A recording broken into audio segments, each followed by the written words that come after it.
So over in my end, outside of Monster Hunter Rise and Iceborne, I've been getting a real itch to just play something else. And I figured this would happen. I'm like, if I'm going to play so much Monster Hunter, am I going to be able to do this? So I had a day off yesterday where I'm just like, I'm going to do whatever. And I got seeing the Ninja Turtles trailer and the Nindy Direct gave me like so much desire to play an old school beat 'em up. Like I grew up with Ninja Turtles beat 'em ups. That was my beat 'em up. And I'm just like, oh, I really want to play this. And my son's over and, I'm trying to remember if he and I played a beat 'em up. I'm like, oh, it'd be a perfect way like to spend an afternoon, father, son, let's get a beat 'em up. So I looked up Streets of Rage 4, which was Sean spoke highly of it on the show, and I was like, all right, let's do this. So I shopped around and it was like $30. I was like, I don't think I want to put $30 for a game I'm not sure if I'm going to like.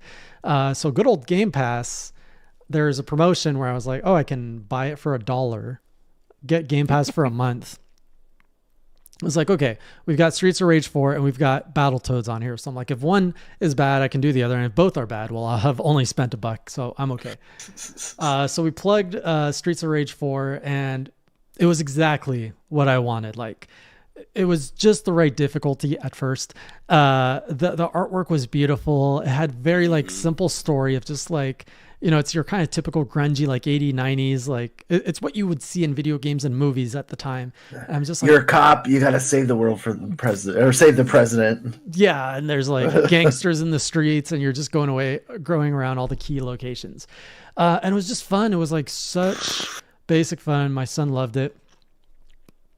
I've also figured out how to set up so I don't have an Xbox. I play on PC, but I've learned that somehow I have an Xbox wireless dongle, and I realized my two Xbox controllers can wirelessly connect to that, and my PC is connected to my TV. So I'm like, oh, so now we can actually sit on the couch with our controllers and play on the TVs. I'm like, that's the setup I want. That's the biggest thing that's been preventing me from playing a lot of PC games.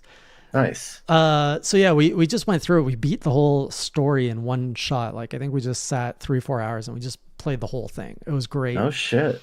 The final level. Oh my God. Did they like dial up the difficulty there? Yeah, it gets hard. Yeah. I'm like, oh, so it was great. Like I was completely satisfied. Like, you know, when you crave a burger and you get a burger and you're just like, oh, that's it. I can't you just want that greasy burger that's just going to go down so good. I was tempted to like go to Battletoads, but I'm like, no, I'm good. I'm full. I'm completely content. What the hell's the matter with you? It's on Game Pass, so I'm like, it's there. I think it's okay. Like I've played through about, I don't know, half of it or something like that. Maybe I'll go back and finish it one of these days, but I'll take Streets of Rage any day over that. Oh, for sure.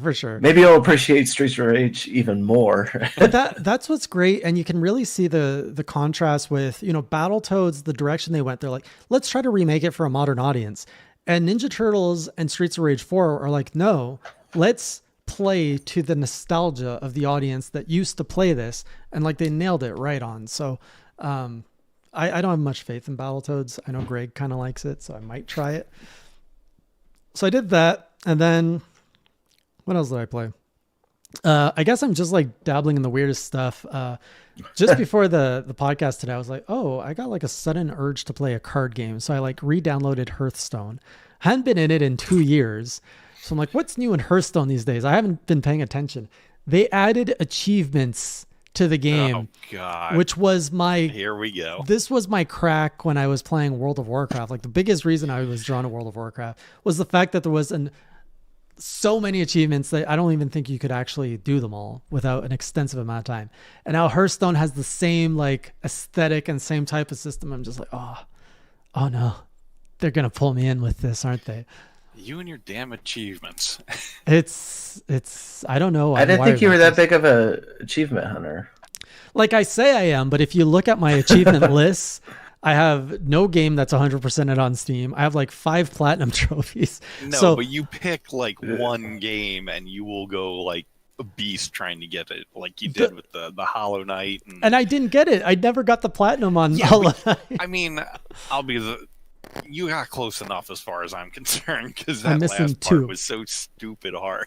But I think that, I don't know, that's a good, you know, I guess the psychology of achievements. It's like they're there, and like you could be die hard and be an achievement hunter and try to get every one of them, Yeah. or just relish in the fact that there are achievements for a game, because on Nintendo platforms, it's You don't get them.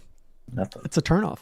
So I'm more of a casual where if I really like the game, I'll go back. So like another game I plugged in yesterday was Phoenix, Immortals Phoenix Rising, which I hadn't played in 2 months, and I beat the story and everything. And I was going to check out the DLC now that there's 2 packs, but it was downloading. So I'm like, okay, well I can't play that. So I just went back into the world and I started grinding out achievements, and it's just such a fun, like, it's a game you can just boot up, spend 30 minutes to an hour just like wandering around the world and randomly collecting new upgrades for your character just by like wandering. It has kind of that Breath of the Wild where, you just jump in, oh, what am I going to find today? Just on a slightly less satisfying scale. So yeah, it felt good to jump back into that. Oh, and I'll add on, I did a little bit of the Streets of Rage too, because I was playing that with my friend who's got the Monster Hunter. She has that one, and I was like, let's go ahead and give this a try for some co-op. And yeah, it was my first time actually putting some time into it. And, but she was a little stuck on one of the bosses, and with the 2 of us, we were able to get through it. So Which one was it? Oh God, it's the Jackie Chan looking one that like he ghosts around and makes copies of himself. Yeah, he was tough. Yeah.